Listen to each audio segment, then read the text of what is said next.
pas FFA, c'était Fédération Sport Altitude. D'accord. C'était un circuit qui est né en Italie par Marino Giacometti. Donc, comme j'aimais beaucoup la montagne et les courses techniques, je me suis mis à faire son circuit. Donc, je suis partie courir aux États-Unis. J'ai fait le Pic-Pic Marathon. Je suis partie courir dans le Colorado, au Colorado. J'ai fait une course en Malaisie, au Mont Kinabalu. J'ai fait plusieurs courses du circuit. À l'époque, on avait même fait l'aller-retour au Mont Rose, en passant par Alagna. Salut à toutes les trailers et à tous les trailers, c'est Nico au micro et vous écoutez Let's Try, le podcast.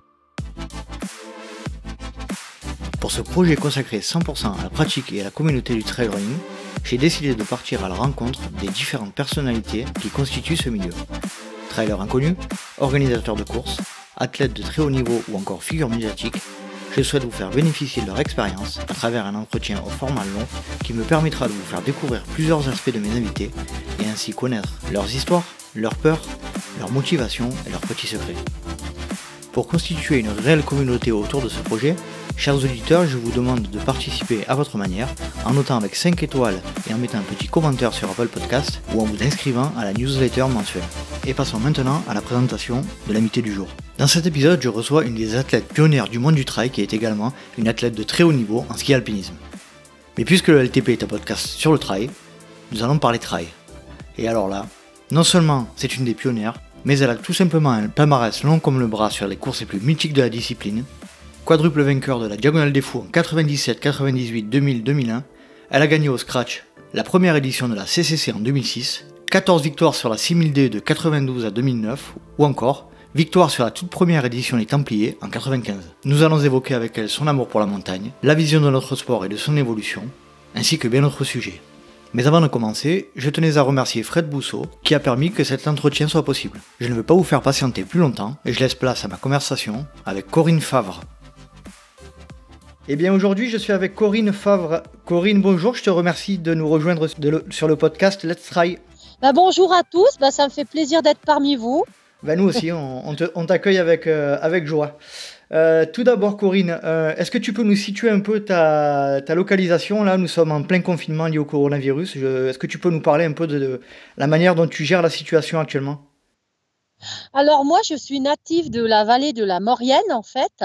Donc actuellement, je suis née à Chambéry, mais toute ma famille est mauriennaise. Et moi actuellement, j'habite à Avrieux.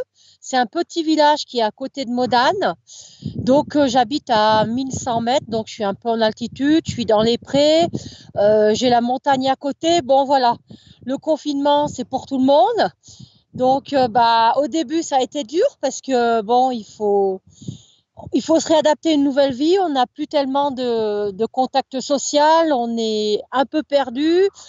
Il faut surtout essayer de pas partir en déprime et de garder le moral. Donc moi, je lis beaucoup. Je suis en train d'écrire sur ma vie, justement, en ce moment. J'ai envie de sortir un livre. Donc ça tombe. Donc je suis en train d'écrire. Et puis à côté de ça, j'essaie de m'évader un peu dans la nature, dans le périmètre qu'on nous accorde. Et puis voilà, je fais comme ça. Quand j'ai pas de vélo, donc moi je fais pas comme beaucoup font je sais même pas comment ça s'appelle, du TACX. Du Zwift. Du Zwift, voilà. Alors voilà. Après, moi, tous les sports que je fais, c'est en nature, donc j'ai un peu du mal à être sur un vélo et pédaler. J'imagine. Alors, pour préparer l'interview, l'entretien, je t'avoue que ça n'a pas été simple parce que ton historique parle pour toi. Est-ce que tu peux quand même, malgré tout, te présenter en quelques mots pour les auditeurs qui ne te connaissent pas? En quelques mots, donc, pour me dire, je suis Corinne Favre, voilà. Cette année, je vais avoir 50 ans, voilà. Donc, je vais faire ma 50e année. Donc, moi, je suis un petit peu une des pionnières, entre guillemets, de la discipline qu'on appelle maintenant le trail. Avant, nous, c'était la course de montagne. Donc, on a commencé on n'avait pas d'équipementier, pas de sac à dos, rien. On avait un petit short et un débardeur et on courait. Comme ça, à peine une gourde, parce qu'à l'époque, il y a des choses qui n'existaient pas. Quand j'ai commencé, j'avais même pas un soutien-gorge de course à pied. Je crois quand j'ai gagné ma première 6000D, il n'y avait rien encore. C'était très, très élaboré. Donc, ça me fait faire rire maintenant. On courait un petit peu avec ce qu'on avait et puis, ça allait quoi. On était des passionnés de montagne et de nature et c'est pas le matériel qui faisait tout. Et moi, j'étais un petit peu une autodidacte et puis j'étais passionnée de la montagne, voilà. On va y revenir tout à l'heure plus en détail sur ton parcours. Est-ce que tu peux nous expliquer un petit peu ton parcours depuis l'enfance, où tu as grandi, comment ça s'est passé pour toi? Alors bon, alors moi, je suis née à Chambéry. J'ai habité un petit village qui s'appelle Chapareillan. Donc c'était au pied du Mont Granier, au pied de la Chartreuse. Mon papa travaillait sur Chambéry. Bon, ma maman a travaillé quand on était, enfin, après, quand on était quatre sœurs, donc elle s'est occupée de nous, elle s'est bien occupée de moi et mes sœurs. Après, bah, moi, ma vie était rythmée, bah, j'allais au lycée à Chambéry, c'est le lycée Monge. J'ai fait un bac B économie. Et puis, c'est vrai que, bah, les profs, ils ont très vite vu, vers l'âge de 15 ans, que j'avais des grosses capacités en athlétisme. Mhm. Donc, j'étais dans un club, je faisais le 3000 mètres et puis je faisais aussi du javelot. Voilà, j'avais des capacités en endurance. Parallèlement à ça, ben, on a fait les championnats de France de cross quand j'étais à Monge, donc j'avais 15 ans au Mans. Bon, ça remonte. Mhm. Et voilà. Et voilà, donc mon enfance a été baignée là. Et après, j'ai commencé à me dire, tiens, j'aimerais bien un peu la montagne. Puis j'ai commencé à m'entraîner un peu sur les pentes du Granier, là, d'ailleurs, chez moi, et sur le plateau du Granier, qui est un terrain assez calcaire et assez technique. Et puis, un jour, j'ai des copains qui m'ont dit, en 92, j'avais 22 ans, pas chiche de venir faire une course, c'est la 6000D. Je dis, c'est quoi ça? Ils me disent, oh ben, tu montes 3000 mètres au glacier, tu descends. Au bout, je dis, ouais, oh, bah, pourquoi pas, je connaissais pas, toute jeune, et me voilà embarquer là-dedans. Et ça m'a marqué toute ma carrière parce que première course, pas vraiment encore trop d'entraînement, assez en chair, j'étais beaucoup plus ronde que maintenant. Et là, je gagne devant la championne du monde des 100 kilomètres, Isabelle Olive. Et D'accord. à l'époque, j'avais mis moins de 6 heures, ce qui était déjà bien, 5,59. Et là, ça a été Une une révélation. révélation. Je dis, D'accord. bah, tiens, j'ai des D'accord. capacités en montagne. Bon, on en reparlera après, mais je crois que la 6000D, tu l'as gagnée 14 fois, je crois. Oui, j'ai gagné 14 Ouais, fois. il est Et en juste. fait, c'est cette course qui a été la révélation du reste de ma carrière. Voilà. D'accord. Premier pas dans le trail running à la 6000D.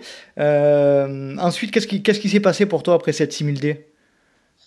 Et bah, après, je me suis dit, bah, tiens, j'ai des capacités, je vais m'entraîner un petit peu.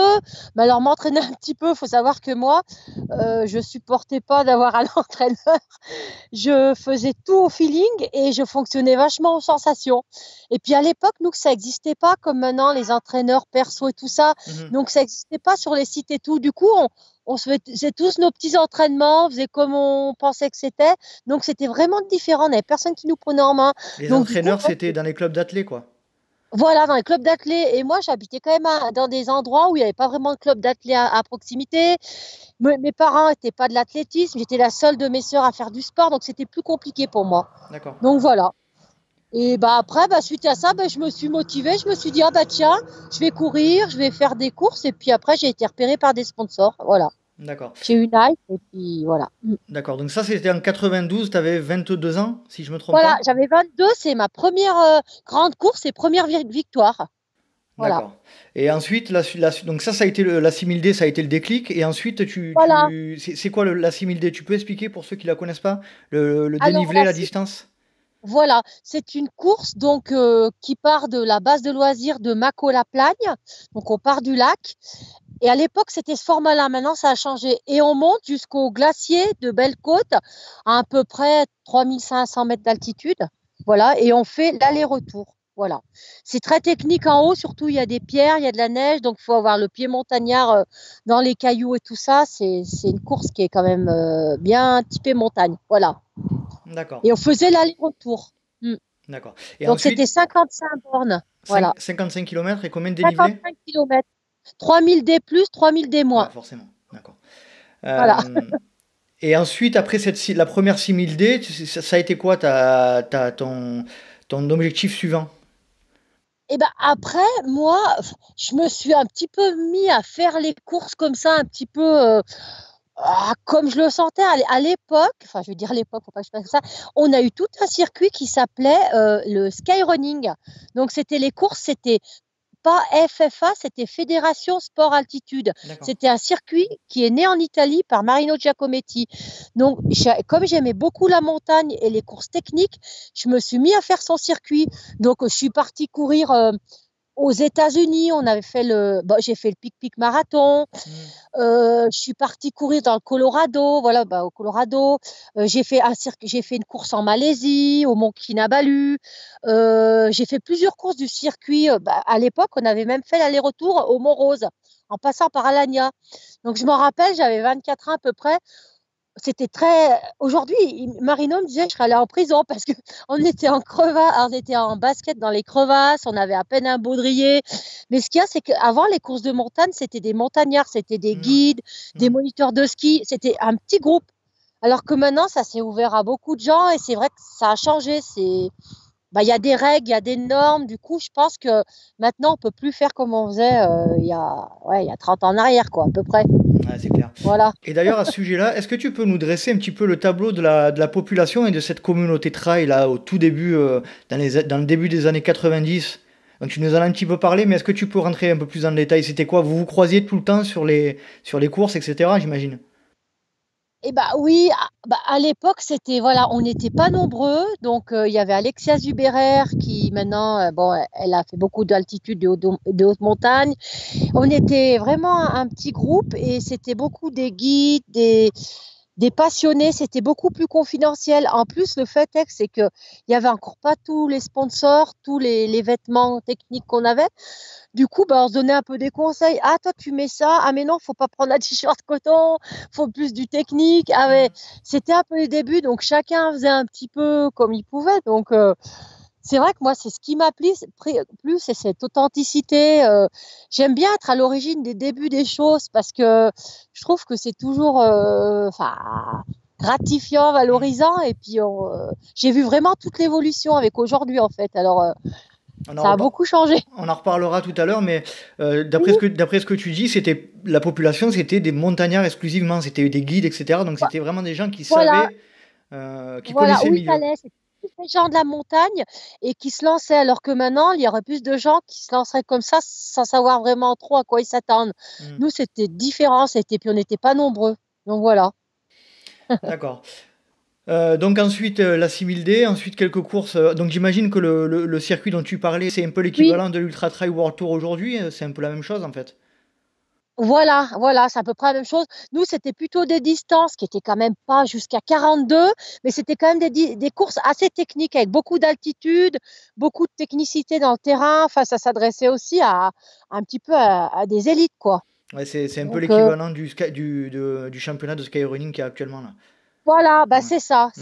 Après, il y a Skyrunning France qui s'est monté et tout ça. Et oui, c'est ça. Voilà. Mais c'est bien plus tard. Ça, avant, c'était pas du tout connu en France, le Skyrunning. Ça s'est étendu un peu plus tard, quoi. D'accord.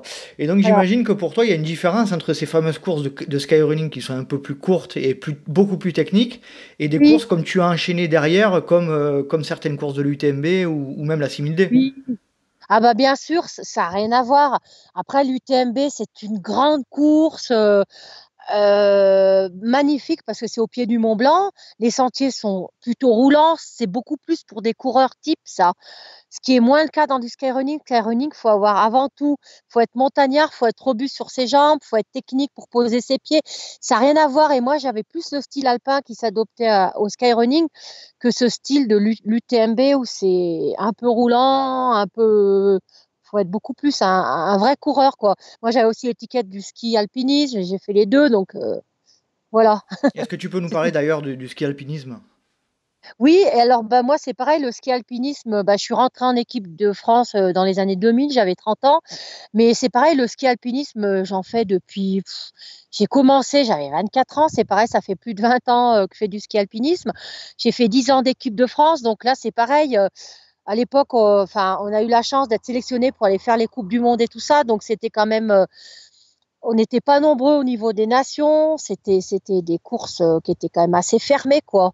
Mhm. Après, il y a des grandes courses comme la Pyramenta à Arèche, où c'est 4 jours de course avec 10 000 mètres de dénivelé que j'ai fait une dizaine de fois aussi. La fameuse course en Suisse.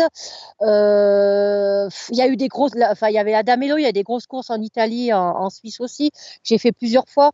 Mais après, ouais, tout le circuit que j'ai fait plutôt de Coupe du Monde, tout ça, c'était aussi plus confidentiel, quoi. Voilà.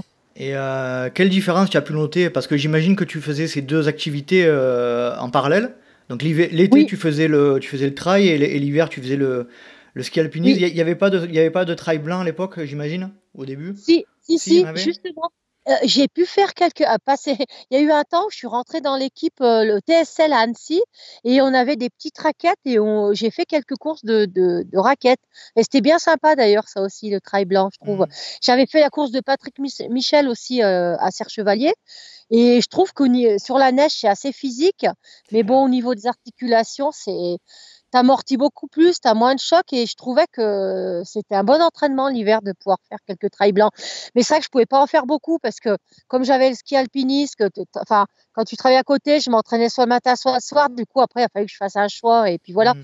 Puis à côté de ça, je suis aussi monitrice de ski de fond, donc j'avais passé le BE en 94 et j'ai enseigné une dizaine d'années le ski de fond aussi. Voilà. D'accord. Donc tout à l'heure, tu disais que les courses type UTMB, c'était pas trop ton truc. Donc on va quand même Ouais. rappeler pour ceux qui ne le savent pas que tu as fini première de la première édition de la CCC au scratch devant tout le monde. Oui. Est-ce que tu peux nous Alors parler un peu de cette course? voilà, c'était assez rigolo. Bah là, c'était la première édition. Donc, c'est la CCC, c'est Courmayeur, Champé-Chamonix, c'est la moitié du Tour du Mont Blanc. Donc là, c'était enfin, une première édition. Donc voilà. Et bah, il s'est avéré que bah, ce jour-là, je ne sais pas ce que j'avais mangé ou si j'étais en forme ou pas. Et ça m'a marqué. Il y en a un que ça a marqué aussi, mais il va m'entendre le dire, de toute façon, il sera bien obligé. La seule femme qui ait battu François Daen, c'est moi. D'ailleurs, il s'en rappelle toujours et il sera pas étonné que je lui rappelle parce en 2006, François Daen Il est faisait arrivé ses premières quatrième, non? courses. Il est arrivé Ouais. quatrième, je crois. Et moi, je l'avais doublé.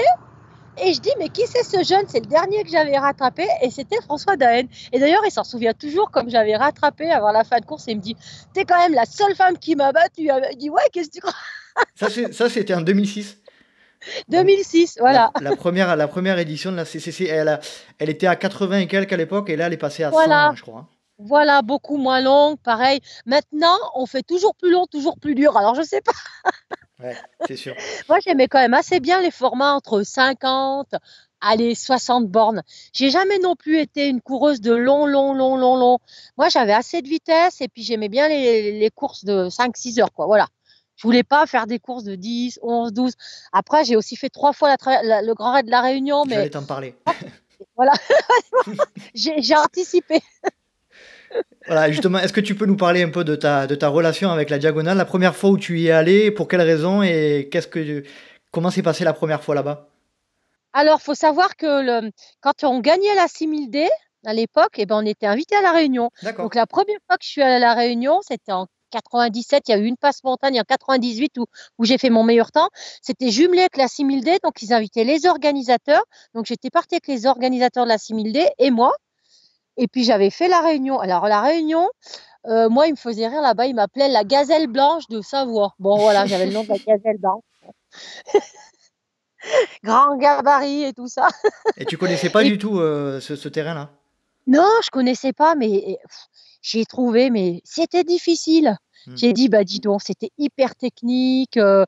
Vraiment, là, c'était un terrain vraiment technique. Et puis, c'est vrai que j'avais adoré, quoi. Et puis, bon, c'est vrai que bah, c'est pareil, en 98, on était peut-être encore moins, enfin, on était beaucoup moins nombreux. Et il y avait Marcel Puy à l'époque. Bon, il y avait des locaux là-bas déjà. Et c'est vrai que, voilà, moi, j'ai gagné deux grands raids et une passe montagne. Voilà. Alors la passe montagne, je connais pas, tu peux en Et ben parler? la passe montagne, c'était au printemps, ça se déroulait pas en automne, mais au printemps, et c'était une autre organisation que le Grand Raid. Et par contre, ça reprenait, c'est en 97 d'ailleurs, ça reprenait plus ou moins le parcours du Grand Raid. Alors j'ai des vagues souvenirs, je me rappelle plus du Grand Raid avec le parcours que de la passe montagne, voilà. Mais c'était une autre organisation, c'est vrai que j'ai moins de souvenirs que le Grand Raid. Voilà. Alors j'ai lu quelque part que tu en étais récemment à ton 522e podium. Alors ça, c'est toute compétition et toute discipline confondue? Ouais, bah, ça, j'ai qui c'est le père d'Axel Mollaret qui a mis ça, il m'a mis une bêtise encore. Ouais, je pense que c'est lui, il le sait encore mieux que moi. Elle, c'est sa fille, elle est championne du monde de ski alpinisme, entre parenthèses, Axel. Oui, oui, sûrement parce que ça comprend les courses de ski alpinisme et les trails, parce que j'en ai fait beaucoup, quoi. Et t'es pas lassé? Comment? Tu n'es pas lassé? Non, bah, enfin, maintenant, on va dire que je fais plus toutes mes grandes courses. Par contre, moi, j'ai toujours été assez forte, très forte en montée. C'est là que je faisais la différence. Et je fais toujours quelques cavés et tout ça, mais je suis toujours passionnée, hein. Mhm. On va dire que j'ai du mal encore. Voilà, dès que le confinement sera fini, ben, je reprendrai plaisir à m'entraîner comme il faut. Mais c'est pour moi après. C'est voilà, c'est. Maintenant, j'ai plus rien à prouver. Je veux dire, par contre, c'est vrai que quand je mets encore un dossard, que ce soit l'hiver en ski ou même encore l'été, eh ben, il y a des petites jeunes du coin, elles me disent, le jour où on te battra, on sera content. Et elles ont 20 ans, hein, elles en ont 22 et à pied, Ça, elles ont du mal encore à se défaire de moi. c'est pas une question d'âge, hein. Ça, c'est clair, hein. Non. Ça, c'est Et puis, clair. je pense, c'est la tête. Ouais, aussi, ouais. Aussi. Et j'imagine à travers ton expérience que tu as dû en voir des vertes et des pas mûres. Est-ce que tu peux nous parler, en commençant par la chose la plus négative, de ton plus mauvais souvenir de trail? Ou bah, dans le plus mauvais souvenir, j'ai failli mourir, mais là, ah bah ça va. En 93, je m'étais lancée dans le marathon des sables que tout le monde connaît. Mhm. Et là, c'est pareil. Bon, bah, j'ai eu des hallucinations dans le désert. Je me suis dit, le désert ne doit pas être pour moi. D'ailleurs, bon, j'avais chopé plein d'ampoules, comme beaucoup de gens et tout. Et puis, j'étais tellement mal, je voyais passer de la bouffe, je voyais passer des poulets, des Ah, carrément. frites. On Eh ouais, était des vraies rationnés hallucinations. avec notre petit ratio, il n'y avait rien à manger là-dedans, ces trucs. Je dis, c'est pas possible. Et puis, ça m'avait déshydratée. Je sais qu'on m'avait aidé à terminer, mais je voulais abandonner. Ouais, quand on dit on a des hallucinations au désert, j'en ai vraiment eu, hein. Mais c'est vraiment été une course dure pour moi, une course au moral, avec la chaleur, avec les conditions, avec. Après, c'est une belle expérience aussi, hein, de courir dans le désert, mais j'y suis jamais retournée. Je crois que c'est pas. Je suis mieux dans mes C'est montagnes pas quand ton je. truc. En altitude, ouais, faut que je respire, faut que je sois en haut, moi. Mhm. Voilà. Il faut que tu manques d'oxygène et pas que tu sois au niveau de la mer, quoi. Voilà. Et est-ce que tu peux nous parler de ta meilleure expérience? Alors, j'imagine, si tu devais en ressortir qu'une. Ouf, et ben moi c'est le Népal parce que j'ai beaucoup couru au Népal. L'Himal Race 2002, organisé par Bruno Poirier. Mhm. Donc on faisait camp de base des Annapurna, ou camp de base d'Everest ou camp de base des Annapurna. Donc c'était 30 jours de course à pied avec un sac à dos entre ouais, jusqu'à 10-12 kilos en autonomie. 30 jours de Et, course à pied? ouais. Ah, ouais, quand même. Et c'est les plus rustiques qui finissent et les moins rustiques qui s'arrêtent. J'ai la seule femme à avoir terminé. La seule femme? C'était en quelle année, tu disais, excuse-moi? 2002. Moi, 2002? j'avais 2 ans, ouais. Bah, c'était Bruno Poirier qui est passionné organisateur du Népal que vous devez connaître, je pense. Non, Voilà. personnellement, je le connais pas. Euh, Voilà. je te demanderai ses coordonnées après, éventuellement, l'inviter dans le Ouais, podcast. voilà. J'aimerais passer à un autre sujet. On constate que l'ultra-endurance, ça reste l'un des seuls sports où la différence entre les hommes et les femmes est faible. Et notamment, plus les distances augmentent, et tu viens d'en Mm, parler, hein, et plus oui, les différences s'amenuisent entre les deux sexes. oui. Comment tu vois cette vision de la chose?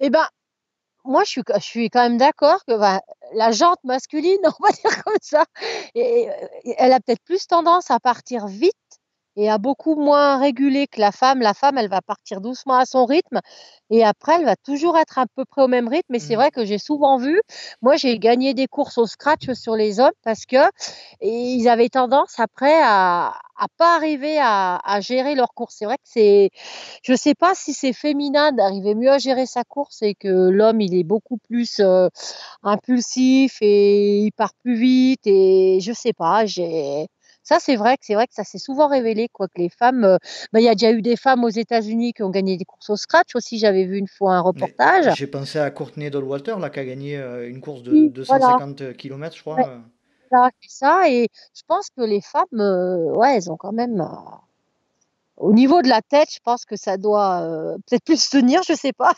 D'après toi, la capacité psychologique et de résistance psychologique, elle est plus forte chez la femme par rapport à cet aspect-là. je pense qu'il y a ce côté ça. Alors, est-ce que c'est pas par rapport à l'aspect maternité, à Mhm. l'aspect beaucoup de choses que la femme doit gérer? Je veux pas commencer à dénigrer les hommes parce que je me fais engueuler. Non, non, non, mais tu peux y aller, hein, on est à l'aise avec Je ça. veux dire, c'est pas qu'ils sont de caractère parce que il y a beaucoup de choses qui reposent à des fois sur la femme et c'est Bien vrai sûr. que peut-être par rapport à ça, elle a plus de caractère, plus de morale, plus de voilà, d'envie, voilà quoi. Et justement, qu'est-ce que, toi qui as vu l'évolution un peu de la femme au sein de ce milieu, que penses-tu de l'évolution et de la place de la femme aujourd'hui dans le trail? Bah, je trouve que c'est très bien. Je trouve que quand je courais à l'époque, il y avait Karine Herry et moi, Mhm. qui après d'ailleurs Karine Herry et moi, on était toutes les 2 dans le team La Fuma. Bah, je pense que vous la connaissez Karine, hein, ça a été une sacrée, trailleuse aussi avec un gros palmarès De nom. et du coup, bah, je pense qu'aujourd'hui, il y a de plus en plus de femmes qui courent, c'est vrai et on voit maintenant dans des petites courses, des fois même lambda dans des villages, il y a beaucoup de femmes. C'est devenu je ne sais pas si on peut dire que c'est devenu une mode, mais en tout cas, ça a vraiment pris de l'ampleur le trail. Je pense par rapport au fait que maintenant, bah, il y a tous les équipements, il y a la mode féminine, il y a des beaux accessoires pour les femmes, elles ont envie d'être coquettes. Du coup, ça a redonné un élan au trail. Le trail féminin. Et on- la femme, avant, c'était, ouais, la femme, elle courait, on la regardait un peu. Maintenant, j'ai l'impression que la femme, elle court, bah, c'est normal, c'est bien vu, enfin, je veux dire, tant mieux qu'il y ait de plus en plus de femmes qui se mettent au sport et qui prennent conscience que, voilà, que va courir, ça nécessite d'avoir une paire de baskets et puis c'est pas des sports très chers. C'est des sports que tu peux faire n'importe où. Je pense aussi que c'est ça qui fait que tu es au bureau, tu as 1 heure ou 2 à midi, tu vas courir. Enfin voilà, du coup, c'est un sport un petit peu passe-partout et c'est vrai que je trouve que la femme maintenant, elle a vraiment sa place dans le trail. Ça a bien évolué de ton point de vue, donc c'est une bonne chose. Oui. Ouais, et je trouve que c'est une bonne chose, tant mieux, hein. C'est pas Mm. réservé qu'aux hommes, je veux dire, hein, heureusement. Mm. Alors, un sujet que je souhaitais aborder avec toi, Mm. euh, les abandons. Alors, Oui. en course, j'ai l'impression qu'il n'y en a pas eu des masses. Et je voulais te parler d'un abandon, notamment récent que tu as eu. Je sais que c'est pas très sympa de ma part. Sur le Cerche Trail, en 2017, au Grand Tour des Cerces, il me semble que tu n'as pas terminé. Est-ce que tu peux nous expliquer ce qui s'est passé? Alors, si je me rappelle bien, alors, il faut que je me remémore en 2017. Alors, qu'est-ce qui m'était arrivé? Alors, à vrai dire, j'arrive même pas à me. Tu t'en rappelles pas? Non, mais si, attends, si toi tu me le dis 2017, c'est que tu dois quand même mieux savoir que moi. Ouais, alors, J'avais en fait, en toute franchise, j'avais je l'ai vu abandonné. sur les stats de l'ITRA où c'est marqué Did not finish. Alors, peut-être qu'ils se sont Alors, trompés, je sais pas. C'est sur le 48 km du Cerche Trail. ah, non, c'est vrai que je m'étais lancée sur le 48 et puis j'avais pas assez d'entraînement, je faisais plus autant de long et je pense que parce que moi j'ai des soucis aux genoux, j'ai de l'arthrose dans les deux là, au niveau féméro-patellaire, donc ça me bloque assez rapidement en descente. Et Mhm. c'est vrai que si mes souvenirs, j'étais sûrement allée par rapport à Patrick Michel que je connais bien et qui j'ai couru et j'avais pas pu finir. Non, effectivement, ça devait être par rapport à mes genoux. Ouais, ouais, ouais, parce que autrement, Mhm. c'est rare que j'arrête. Ah, justement, Et au niveau en de parlant de ça. Vas-y, dis-moi, vas-y. Il y a une autre anecdote, la seule course que j'ai vraiment abandonnée dans ma vie, c'était la Western State où j'avais été invitée et que j'avais couru en 97. Et à cette époque, j'étais trop fière, j'étais devant Anne Tresson qui était favorite. Et comme tous les 50 kilomètres, il faut savoir que les Américains, quand vous faites cette course, ils vous pèsent pour savoir si vous perdez de l'eau et tout ça. D'accord. Et si juste que votre état n'est pas bon, ils vous arrêtent. Et ils m'avaient arrêté, tenez-vous bien, 10 kilomètres avant l'arrivée. Oh la vache. Et je pense aussi à l'époque, c'était pas très sympa, c'est parce que j'étais devant Anne Tresson qui avait gagné je sais pas combien d'éditions. Et du coup, il m'avait dit non, je veux pas que vous continuez, vous pouvez plus, vous êtes déshydraté, vous titubez, il m'avait arrêté. Et c'était très dommage, mais ça, c'était malgré moi, c'était le médecin, bon, il avait jugé que j'étais pas, mais c'est dommage parce que j'aurais pu gagner. D'accord. Ah, donc c'est ouais, Je me c'est une rappelais histoire un peu voilà. particulière. Ouais. Ouais, c'est particulier et elle s'était jamais fait battre non plus. Et bon, voilà. J'avais un sponsor qui s'appelait Ultra Coach qui m'avait sponsorisé. Il faisait tous les développements, les trucs pour les athlètes pour aller là-bas. Donc j'étais un peu verte, quoi. Tu m'étonnes. Voilà. Qu'est-ce que le trail en particulier, le trail, hein, j'entends, t'a apporté dans la vie? Bah alors moi, faut savoir que j'ai été quand même. J'ai eu deux partenariats, donc je suis restée avec Nike. À l'époque, je suis restée avec Nike 2003, de 2000 à 2005, j'étais chez Nike. Donc il y avait Isabelle Guyot à l'époque, qui était championne de montagne. Elle, c'était le gros niveau, hein. Et après, j'ai eu un contrat. Après, je suis passée quelques années chez La Fuma. Bah, après, c'est vrai que le trail, moi. Alors, est-ce qu'on parle en termes partenariat avec des marques ou avec. Non, de manière générale dans ta vie. Ah, dans ma vie? Bah, déjà aussi, c'est d'être avec des marques, c'était super parce que Hmm. je représentais la marque et tout ça. Tu en vivais? Comment? Tu en vivais de ça à l'époque ou Oui, tu avais un oui, boulot à c'est côté? ça que tu viens de le dire, c'est que les deux partenaires que j'ai eus, c'était deux fois des contrats financiers, D'accord, ce qui n'est pas toujours le cas aujourd'hui. Aujourd'hui, on donne beaucoup de vêtements. Moi, j'avais tous les 3 mois, j'avais des partenariats financiers avec eux, plus mes vêtements. d'accord, Donc, c'est vrai que ouais, j'ai vécu un petit peu du trail avec Nike et la Fuma. Voilà. d'accord. Et après, avec la Fuma, j'ai eu un boulot sur Chamonix où je m'occupais de leur boutique à Chamonix. Et là, c'est pareil, là, j'ai eu du travail avec eux, quoi, voilà.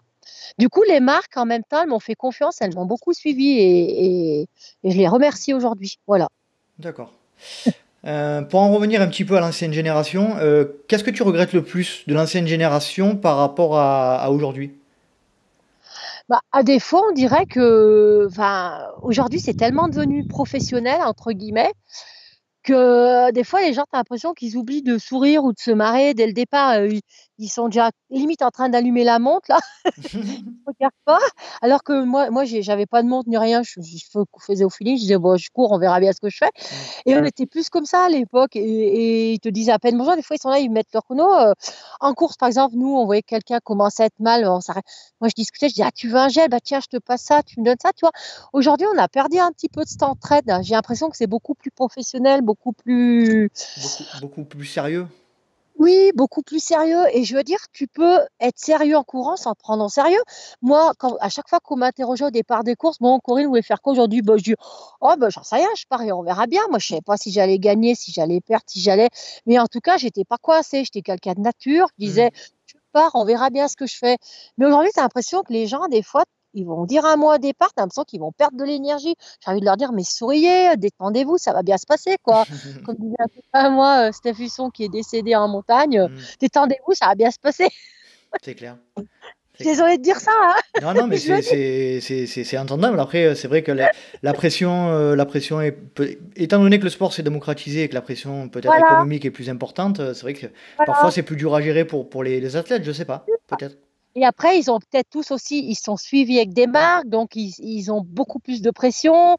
Mhm. Après, je vois bien le niveau masculin aujourd'hui, hein, c'est très relevé, attention, hein, ils se Mhm. tiennent dans des mouchoirs poches. Mhm.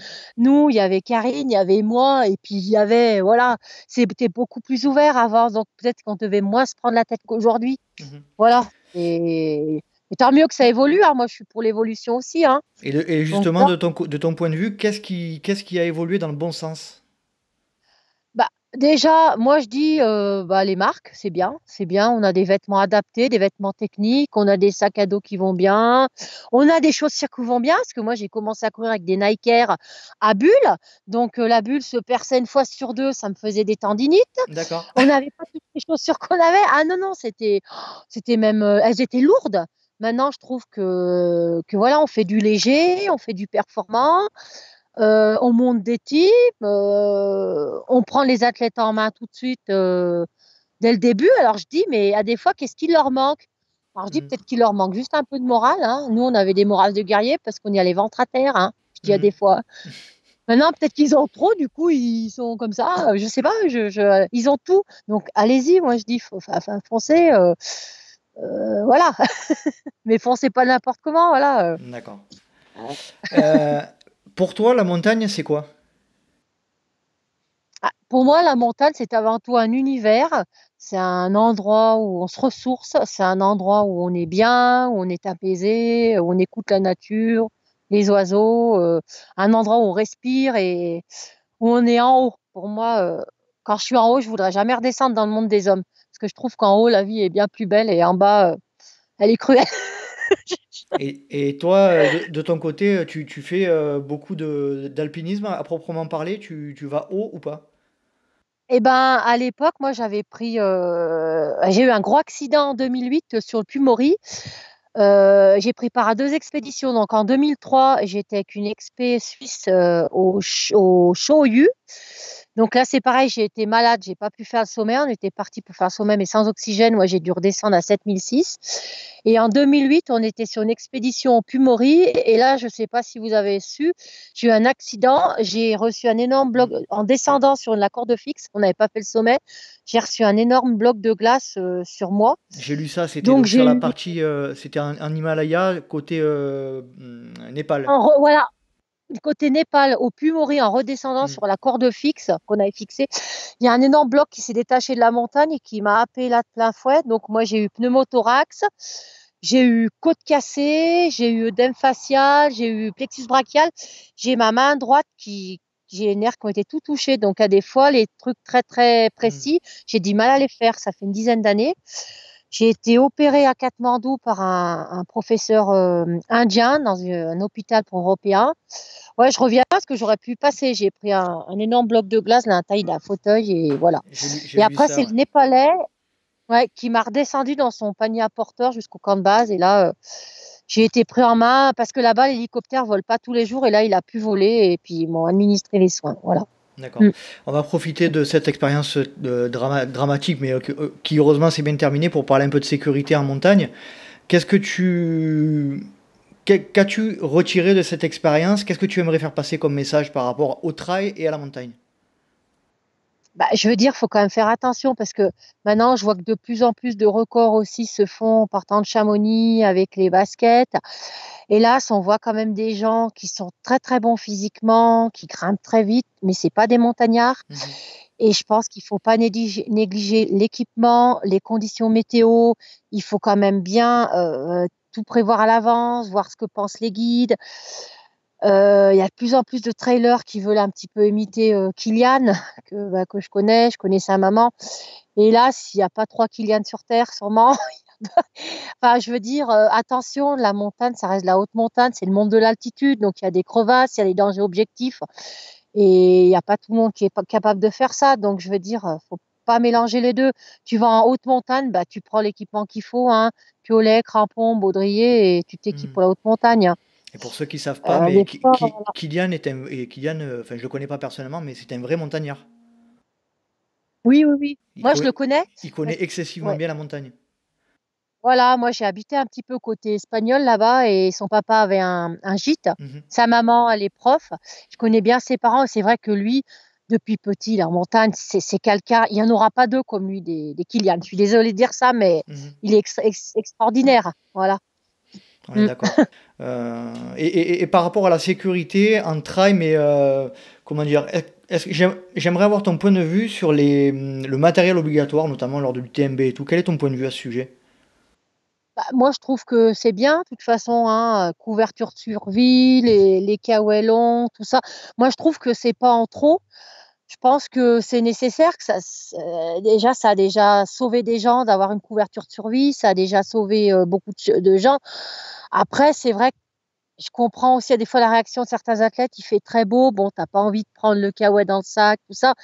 Le sifflet, c'est indispensable s'il arrive quoi que ce soit. Le portable aussi. Mhm. Avant, on n'en avait pas des portables. Moi, quand je commençais à courir, j'ai eu un portable, j'avais bientôt 30 ans. Donc maintenant, on a tout ce qu'il faut. Donc je pense que maintenant, comme on a tout ce qu'il faut, bah, autant prendre ce qu'il faut pour assurer sa sécurité. On a tout pour être en sécurité. Donc voilà, je pense qu'il ne faut pas minimiser sur le poids et tout ça. Il faut être sécurité, surtout que tu as des gens qui iront beaucoup moins vite. Les premiers, c'est vrai qu'ils iront toujours plus vite, mais qui passeront 2 fois plus de temps sur le terrain. Donc, je pense que c'est important de prendre tout le matériel pour la sécurité, je pense. Mm. Et en ce qui concerne les États-Unis, notamment, c'est l'exemple qui me vient souvent, la Western State, on voit qu'il n'y a absolument aucun rapport au niveau des règlements. Qu'est-ce que tu penses? Toi qui l'as faite, tu te sens plus libre là-bas? Quelle est la différence? Bah, après, là-bas, c'est encore différent parce que là-bas, moi, je l'ai faite. C'est vrai qu'on partait de Squaw Valley, enfin, le souvenir que j'ai, début, tu à 30 km dans des petits canyons. Après, c'est quand même des grandes pistes assez larges, assez roulantes. Et c'est vrai que les Américains, ils courent beaucoup avec leur bidon à la main, ils Mhm, boivent comme ça mhm, et ils n'ont pas besoin de matériel spécifique, on leur impose pas spécialement. C'est très sécurite parce que vous avez quand même assez souvent des médecins, on vous pèse assez souvent. Donc, c'est vrai que moi, je trouve que C'est pas le même environnement en fait. c'est pas le même environnement, voilà. Ça, pour moi, ça me faisait, ouais, à part le début qui était quand même assez dans des canyons, tout ça, je trouvais qu'après, c'était quand même des grandes pistes assez roulantes et tout. Je n'ai pas trouvé que ce soit très, très. C'est pas comme chez nous, quoi. Voilà. D'accord. Bon, je me souvienne, hein, mais voilà. Est-ce que tu as un dernier sujet à évoquer dont on n'aurait pas parlé? Bah, après, moi, je pense que j'ai à peu près fait le tour. C'est vrai que moi, actuellement, je me suis pas mal mis dans les. Avant, il n'y en avait pas, mais ce qu'on appelle les cavés, les montées sèches. Mhm. Et ça, je trouve que j'ai bien. C'est bien parce que ça permet à des gens qui ont pris de l'âge comme moi, qui ont un peu des problèmes de genoux, de pouvoir encore continuer à faire des montées de 1000 mètres. C'est très bien qu'il y en ait de plus en plus. Après, moi, je dirais, le trail a pris de l'ampleur. Entre parenthèses, je dirais presque que c'est devenu une mode. Mhm. Et je pense qu'il ne faut pas non plus le consommer comme on consommerait n'importe quoi. Il faut quand même s'inscrire sur des courses en étant entraîné. Il ne faut pas se dire, oh, je fais la course. Ouais, de toute façon, l'organisateur, il sera là, il me ramassera bien. Non, il faut être conscient de ce qu'on fait, conscient d'où on va, pas compter sur les autres. Quand on se crée un trail, c'est sa responsabilité, c'est soi. Donc, il faut qu'on soit capable d'y aller, capable de faire le kilométrage. C'est pas l'organisateur qui sera là pour te sauver, ni les secours, quoi. Je veux dire, des fois, il y a des gens qui s'embarquent un peu sur des trucs et ils se rendent pas compte de ce que c'est. Il faut se rendre compte où on va quand même, quoi. Voilà, faut pas faire tout et n'importe quoi. D'accord. Voilà. Et justement, un sujet, tu as fait quelque chose de ton point de vue un peu fou, ouais, hormis le Népal où tu as eu des accidents, mais en trail à proprement parler, tu as fait des expériences, tu t'es dit là, je déconne là. Oh, non, après, moi, j'ai toujours. Si, moi, le Tour du Mont Blanc, là, l'UTMB dont on fait tous aujourd'hui, moi, je l'avais tenté en solo Mhm. en 94, j'avais 24 ans, et j'avais deux, trois amis qui m'avaient ravitaillé. Bon, là, c'est vrai que je m'étais dit, quand même, seul comme ça, c'était un peu long et un peu fou aussi, quoi. Mais bon, après, non, j'ai pas fait des trucs non plus. La Réunion, pour moi, ça fait partie des courses qui sont un peu folles. Et encore, avant, on avait 120 kilomètres, mais maintenant, ils ont mis 170. Et Tu toute l'as, la dernière partie, elle est trop lente. Alors, tu l'as jamais fait le nouveau format du coup. non, mais je crois que j'aimerais pas la faire parce que je vois toute la fin, c'est assez plat dans les ravines. Et je pense que la belle Mhm. partie de montagne, c'était vraiment la plus belle Mhm, quand tu c'est es ce qu'on en dit, haut, ouais. quoi, dans les... Apparemment, Ouais, je l'ai pas faite, mais la dernière partie apparemment est pas la plus jolie. non, je pense que c'est durable. Je pense que quand tu as déjà fait tous les cirques avec la difficulté technique qu'il y a, Mhm. tu es suffisamment rincé. Voilà, moi je trouve. Hein. Voilà. Ok. Mm. On va passer à la dernière partie du podcast. Je vais te poser quelques questions et si tu peux répondre de manière rapide. Alors, Oui. plat favori après la course. Riz, Boisson favorite après la course. bière. Ça, c'est bien, ça. Ça me plaît comme réponse. Avec modération, bien sûr. Alors, Gel, toujours bar, les deux ou aucun des deux. gel. Fait maison ou industriel. Sponsor de l'époque, j'en ai encore. Courir en France ou à l'étranger. Étranger. Terre ou caillou. Caillou. Racine ou verglas. Ah, Plutôt verglas. ok. Tu m'étonnes. Courir de nuit ou courir de jour. De jour. L'hiver ou l'été. L'hiver. Seul ou accompagné. Moi, j'aime bien être seule. Ok. Bon, mais Corinne, je te remercie énormément de nous avoir partagé tous ces moments et ça a été vraiment cool et j'ai passé vraiment un super moment avec toi. De rien, c'était un plaisir hein, avec la nature autour de moi et puis la bonne humeur. Ouais, c'est cool. Merci beaucoup pour ton sourire et pour tes moments que tu viens de partager avec nous. D'accord, je vous remercie et puis à bientôt, Allez, j'espère. salut Corinne. Salut. Et voilà, cet épisode est à présent terminé. J'espère que vous avez passé un agréable moment en compagnie de Corinne Fabre, que je remercie de nouveau d'avoir participé à un épisode du Let's Try Podcast. Pour la rejoindre sur les réseaux sociaux, rien de plus simple, Corinne Fabre sur Facebook. Pour le LTP, comme d'habitude, si vous souhaitez nous rejoindre sur les réseaux sociaux, Let's Try le podcast sur Instagram, Let's Try Podcast sur Facebook, Let's Try sur YouTube et n'oubliez pas de vous inscrire à la newsletter mensuelle. J'espère vous retrouver pour un prochain épisode du LTP et d'ici là n'oubliez pas, vive le trail libre, vive Let's Try et si vous pensez que c'est impossible, faites-le pour vous prouver que vous aviez tort. Salut